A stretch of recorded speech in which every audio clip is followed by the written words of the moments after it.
thought maybe he's got I mean, like they're still good guys. He's still got a not behind them on screen. He has actually not been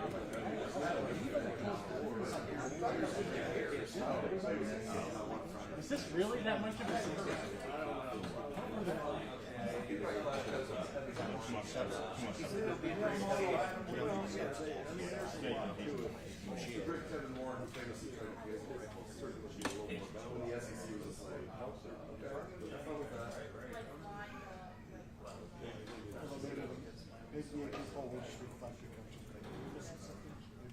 Coaches with the AP, didn't they already vote like weeks ago? Yeah, for about a month. I think they voted like 2 weeks ago. That's how they used to. Steelers are in first place, right? And that's why I stuck in my mind. I'm not delusional, but I'm certainly optimistic. Because even 1 year, maybe it was even going back to like Ohio State.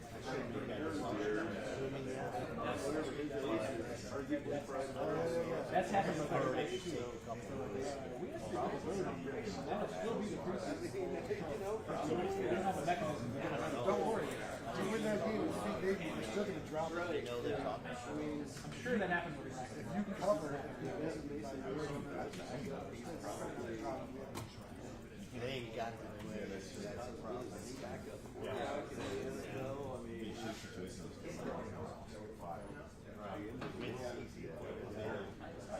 Another guy they have, Skyler Prayer, I think he's playing all games. Whether they're stuff, but takes the handball. Yeah, they got that new running back. So Which they come in cheap. Who's the Iowa running back? But they hire right away. They drafted him. They let Najee Harris go. So it's Johnson. drag this out. Yeah, he's a big I don't know if I guess it wouldn't make a difference if they start paying a player in number. He's a dude. But I do what he can. I wanted to verify. That's all they were there. Yeah, I mean, It's like listening. Yeah. Do some Right.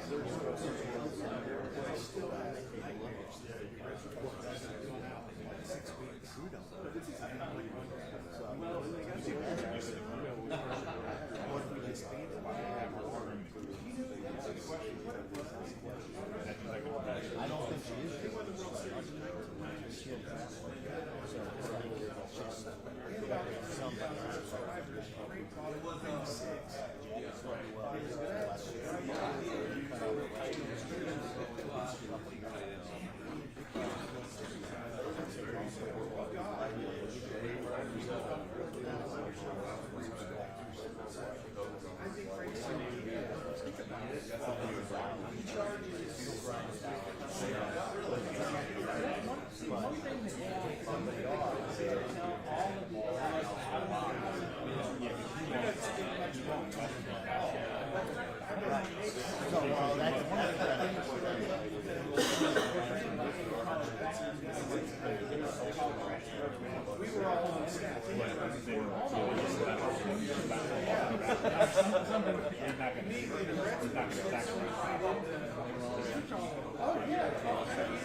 sit there in the press box and look at the music.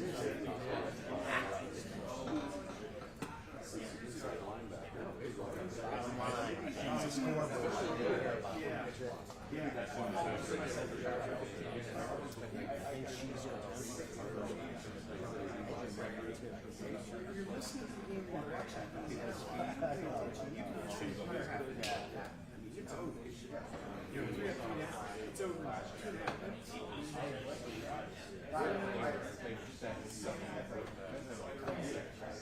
What sucks now is the bats that go 9-10 pitches with all these pitches that get fouled off and everything else. Just send the goddamn bat. Throw the damn bat. That's impressive watching the entire back. I think people were always saying this like he's a real person. I think he's just like at the hotel. We did say we did a lot of things. Yeah, plus you guys can here's his son. He played a long shot. He's trying to see as a view, Mark. He does look a lot like him. Yeah. 14 to 9. People have to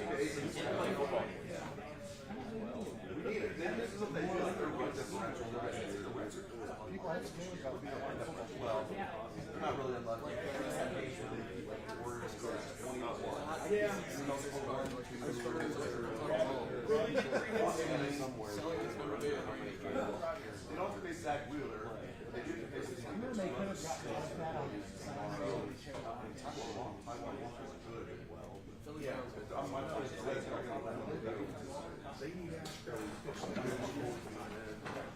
Steve, turn on the sound.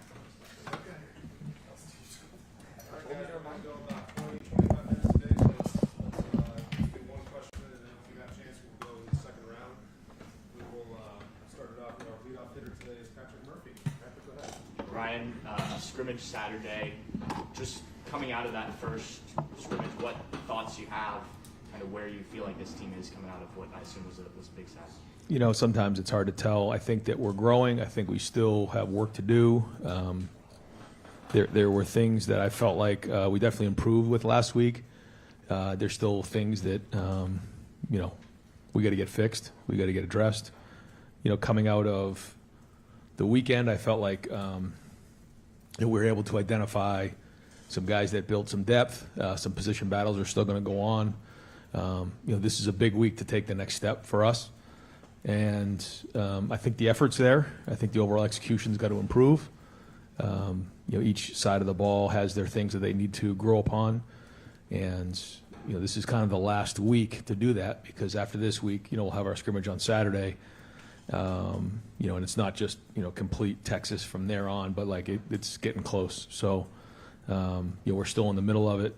You know, there was a lot of positives, but obviously some things we got to, I guess the best way to put it is in the first 9 practices, we've got a lot done, but we've got a lot to do. Go fifth row to the right here, Cameron T. Robinson.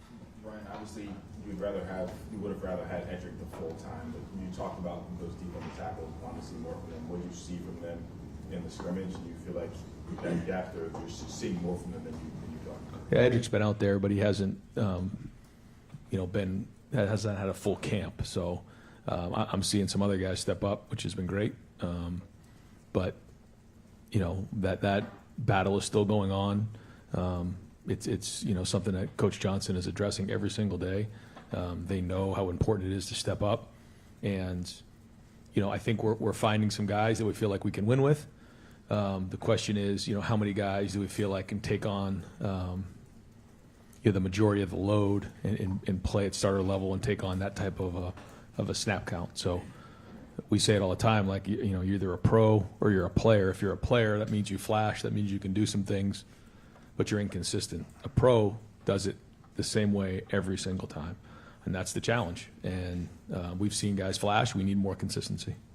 Go front and center, Dave Butt. Ryan, in addition to leadership, we've talked about Julian's leadership and having to grow in that respect, and he has. In addition to that, where has he grown the most since last year, or maybe even since the spring? Decision making, you know, command of the huddle, timing, anticipating as opposed to reacting. You know, just I think overall, just you feel like when somebody has, you know, taken a certain amount of reps, you want to see the progression and improvement. I think we're seeing that. And you know, last year there were 5 quarterbacks, so those snaps, you know, got spread pretty thin. You know, now, you know, he and Lincoln are getting, you know, a lot of reps, and so they're improving. And that's, again, you talk about a pro or a player. You know, a pro remembers because he's done it before. A player is learning, and I think, you know, for him, he's starting to remember more because he's done a good job, you know, of getting mental reps too. Because, you know, he's getting those physical reps now, but last year there was so many mental reps where he had to sit in the back and watch Will and Dev. But, you know, this year he's getting the physical reps. But because he put those mental reps in on the front end, you're seeing growth, you know, from both guys. Over to the building off of that, how did they look last week? You called it moving week. Did you see any separation from the two guys?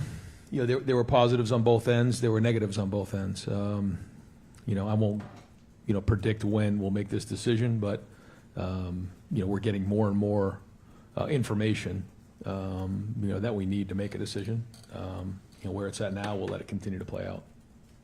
We'll go back road, Dan Hope.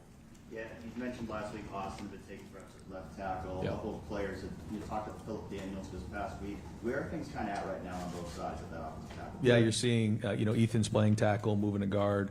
You know, Tegra's playing guard, but, you know, he can bump out the tackle as well. You know, Austin, Phil, both playing tackle. You know, Luke is inside, Carson's inside, Josh Padilla's inside, Gabe Van Sickle's inside. You know, you're seeing Ian Moore play tackle. And so the idea of a primary and a secondary, I think, is going to really pay dividends down the road. But it's important as we get closer to this first game for guys to really dig in and get the majority of the snaps at where they're going to play. So, you know, we're seeing Austin, you know, take a lot of snaps at left tackle, and we're seeing Phil take a lot of snaps at right tackle.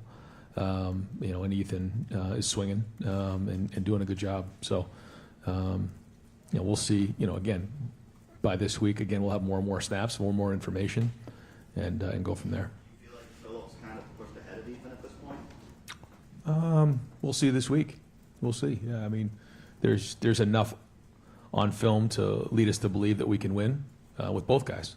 Who ends up starting, we'll see. Over here to the right, Dave Holmes. Oh, I mean, I have my hand up. I'll ask a question. Sure.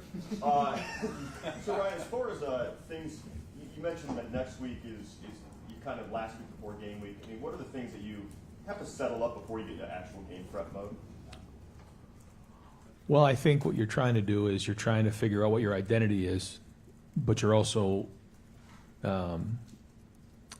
you don't call it a laboratory. There's probably like 15 to 20% laboratory of like, all right, can we do this? You know, are we able to, you know, look at some different things? Yeah, we have a little bit of time to do that, but we also want to know what our identity is. We also get to get back to fundamentals because we know how important that's going to be in the first game. And so, you know, by the time we get to next week, we're still working on fundamentals. We're still going good on good, but we're starting to really, you know, dive into game plan stuff 2 weeks out. So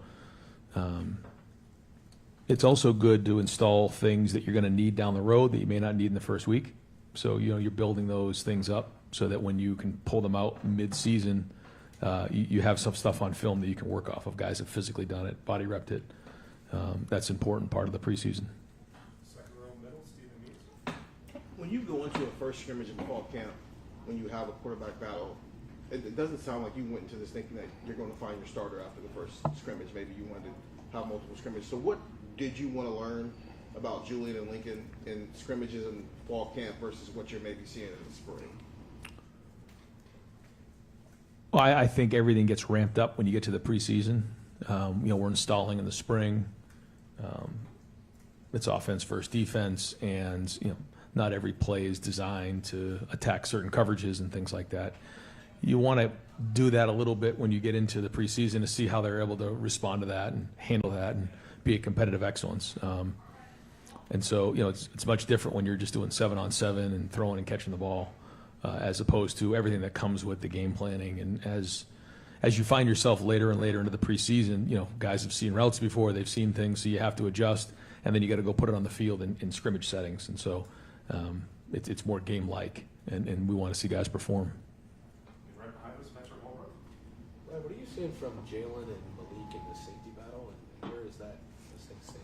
I think Caleb certainly runs the show back there. He communicates well. He has a certain level of confidence that I think rubs off on the other guys, communicating and getting everybody on the same page. And I think that's, you know, starting to show in both Jalen and Malik and Leroy and the guys back there, you know, in their play. So you know, we were able to tackle a bunch on Saturday, which was good. And you know, we'll kind of, you know, see how this week goes, but we're seeing growth from those guys on the back end. We're going to need them. It's an important position, as you know.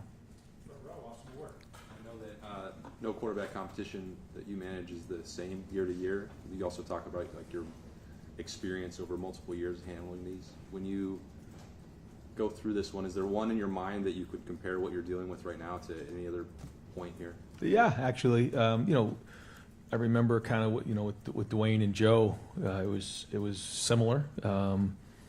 Just in terms of the skill sets and their makeups, and so it's interesting to see those two guys compete with each other. Like you said, nothing is exactly the same, but it's similar in certain ways. But ultimately, it comes down to how they perform on the field. Front row, center, Joey Kaufman. In 22, when you had that big opener against Notre Dame to start the year, you already had a starting quarterback returning and CJ, and to have an opener with that sort of magnitude, while simultaneously you're trying to pick quarterbacks who are going to be new. What effect does that have in terms of the timeline or process to have that game kind of breathing down your neck? Well, we have two guys that are getting the reps, so that's good. It's not like we're getting 3 or 4, and there's so many reps in practice. We've taken that into consideration. We're trying to get both guys ready to go win the game.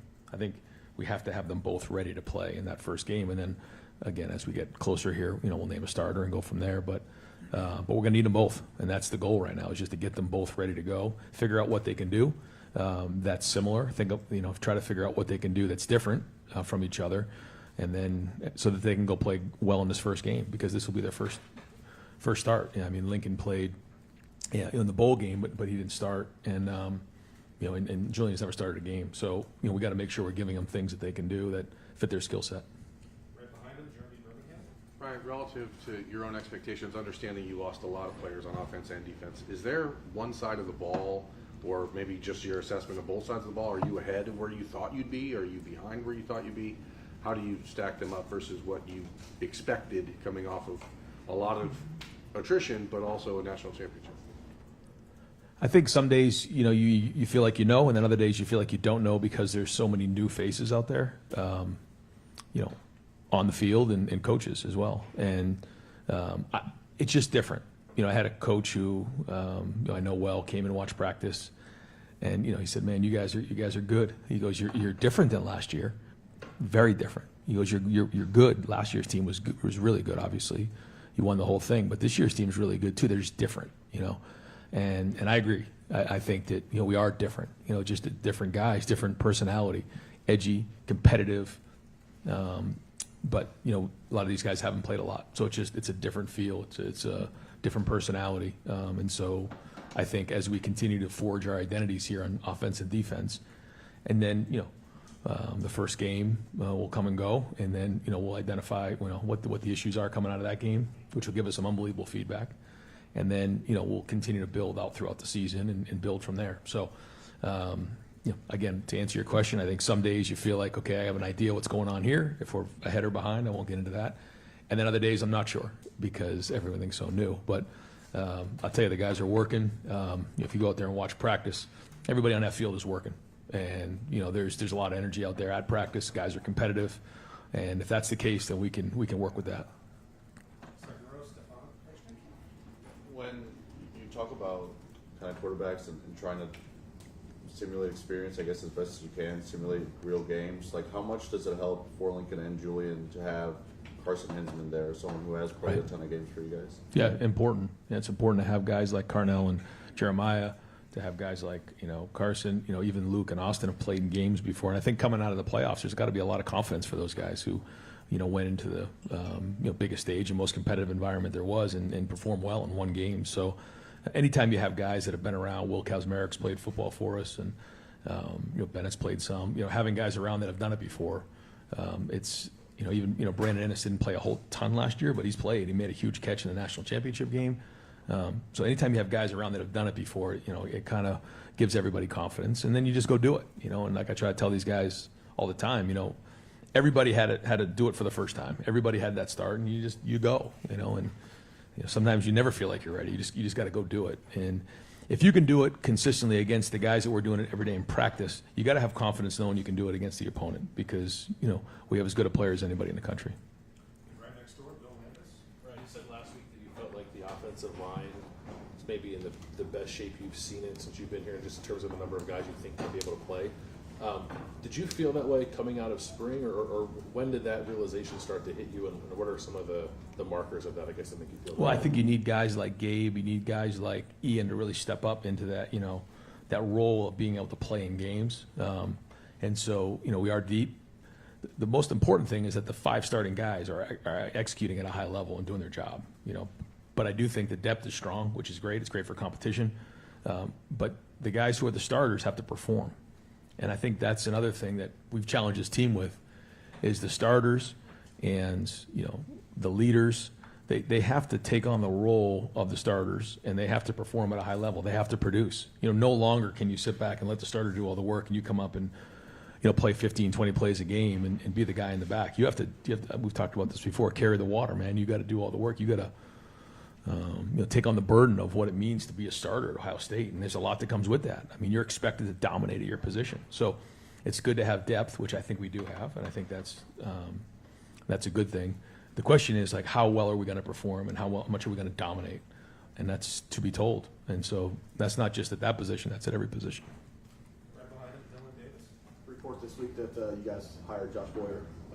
I guess just what into that process, how much did that push for that, and will his role kind of be like Matt being up in the box, or Josh being up in the box, sorry, kind of being into Matt? I like to add movement. We haven't really got into exactly what game day will be like, but actually, so Josh came in here in the spring. I knew Josh. Obviously, Matt worked with Josh and had a lot of respect for him as a coach, as a person. I think he's very, very intelligent. And actually, Josh is going to kind of help me a lot on offense and some of the things that he can do. So he's going to kind of go back and forth a little bit. We're going to kind of really iron out some of those things in terms of game day. But having somebody with his background can really help me on offense and identifying, what's going on the other side of the ball, with different structures. But he's also going to help Matt as well. Just a veteran guy that has a tremendous amount of experience, really intelligent, and I think he fits our culture. So, fortunate that we can add him this late. Such a quality guy. Center, Tony Bergman. Ryan, back to the secondary. Last year we saw Jermaine eventually work himself into the rotation. Do you see what would it take? Are you seeing the possibilities of rotation at safety or corner this year? Well, just to talk about Jermaine, I just see so much growth in Jermaine in terms of maturity. He's very emotional player, but he's learned to keep those emotions in check, and now he's playing with emotion. He's not letting it play with him, and he's getting more and more mature and more experienced every day, and he's become a great teammate. He builds up guys around him. If he sees something, he calls it out. I got a lot of respect for the way that he does that. He doesn't just let it go, and so he's become one of our leaders, maybe a little bit unexpectedly, but. He leads with his heart. He loves his teammates. He loves Ohio State. He loves the state of Ohio, and he's fun to be around every day. In terms of rotation, we'll see. How many guys do we feel like we can win with? The answer to that question will dictate how many guys are actually rotating in the back end, and we haven't decided that quite yet. The competition continues. Front row center, Bill Rabinowitz. Just trying to get some clarification. We know that Austin has earned one of those 5 spots just from the way that you've talked. Is his primary position now left tackle, or is it right tackle? I mean, I think most people expected Ethan to be your left tackle. Where's kind of that stand right now? Yeah, we haven't decided any positions. We usually don't set the depth chart really until a couple weeks out. So we'll wait till then to actually set the depth chart. But right now, Austin's working exclusively at left tackle. We'll go Rob Aldridge. Yeah, non-camp, non-depth chart question. You ready? So the dispatch ran a poll entering the season. Always dangerous. And here's one of the questions. Mm-hmm. How would you rate Ryan Day's 6 years as head coach? Excellent, 54.5%. Above average, 39.6. Average, 3.4. Below average, 1.3. Poor, 1.3. I don't know what you did to the 1.3. But Probably cut him off on 315 the other day. Knowing how fickle fans are, we won't go there too much. How does that make you feel to hear that 95% think that you're doing either excellent or above average when late last November you could flip those numbers? I mean, You know, I think you just come to the realization when you're in this position, you just have to have thick skin. You can't worry about those types of things. You have to stand on the principles and values that you believe in. You know what the expectation is, and then you just go from there. And you know, when it's all said and done, I've said this before, you have to win games, but winning games just allows us to continue to do what we love here. And you know, we know what that expectation is. I know what that expectation is, and the responsibility of running a first-class program and doing things the right way, caring about people and winning championships. And that's it. I mean, that's the focus. And so every single day, that's my job and that's the coach's job to continue to drive this building to do that, so that when we all get together on Saturdays, you know, in Ohio and throughout the country, we're proud of the Buckeyes. And it takes everybody. I've said that before. It takes everybody. It takes the red coats at the game. It takes all the fans at home who are watching it through the TV, who are sending great energy. It takes the fans who are supporting the players. It takes the people in town who, you know, support the players in good times and in bad. I mean, it takes, you know, the guys in this room who support our team. And I mean, it takes everybody. And that's what's special about Ohio State. And, you know, my job, you know, everyone has to do their job. Everybody has to do their job on the field. The kicker's got to make the field goal, you know. The defensive end's got to rush the passer. You know, the quarterback's got to throw the ball. You know, the kicker doesn't need to know how to block. You just got to kick balls. You know, everyone has to do their job. And, you know, my job is to be the head coach and just drive it and keep pushing and make sure we take care of these young men. One of the things I think we lose focus on is that this game, we're still developing young men, and this game still has unbelievable lessons to learn from and grow from. And, you know, the character of the guys in that locker room is something we take very, very serious. And I think that anybody who's around our players, who get a chance to interview our players, to get a chance to see them around town, know the type of people that we have and the expectation of holding themselves to a higher standard, because that's what it means to be a Buckeye. And so, you know, my children really don't remember anywhere else. You know, they remember moving to Ohio, and this is what they've known going on 9 years. And so, you know, it's in our blood, and it's who we are. But are you sleeping better? No. No.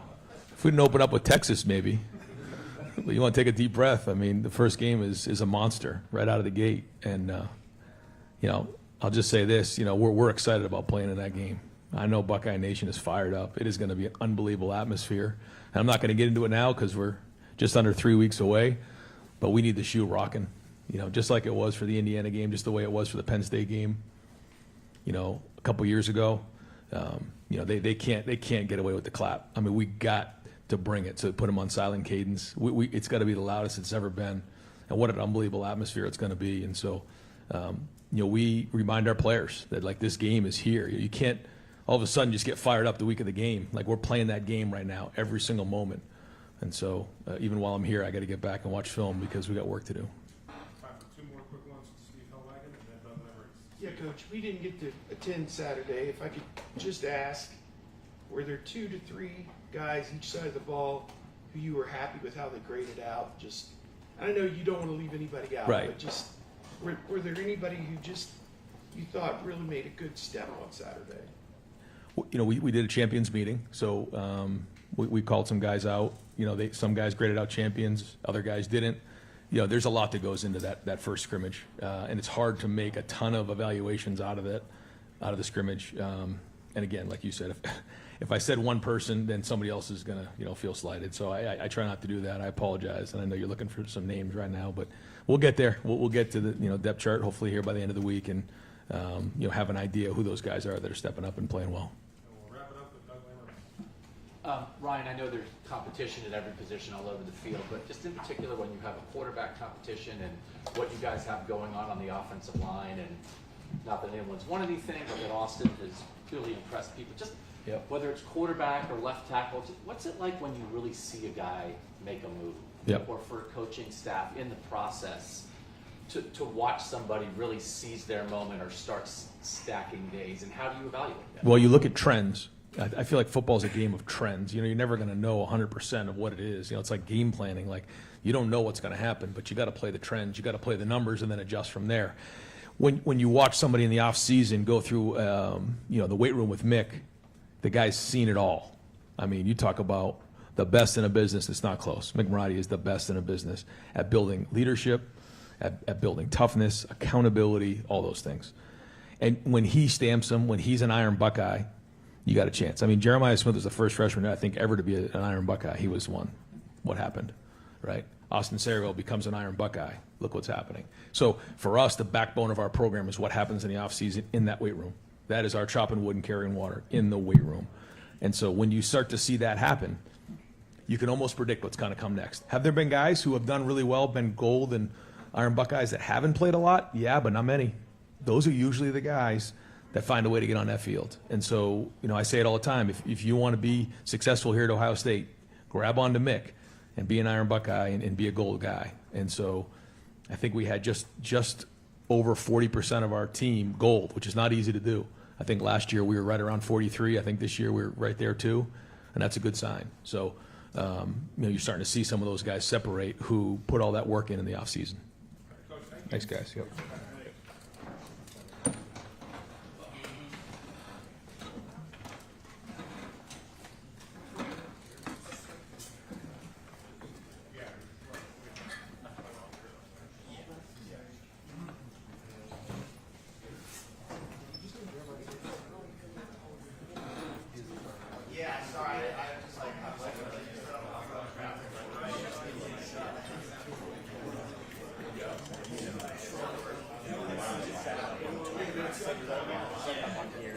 Here.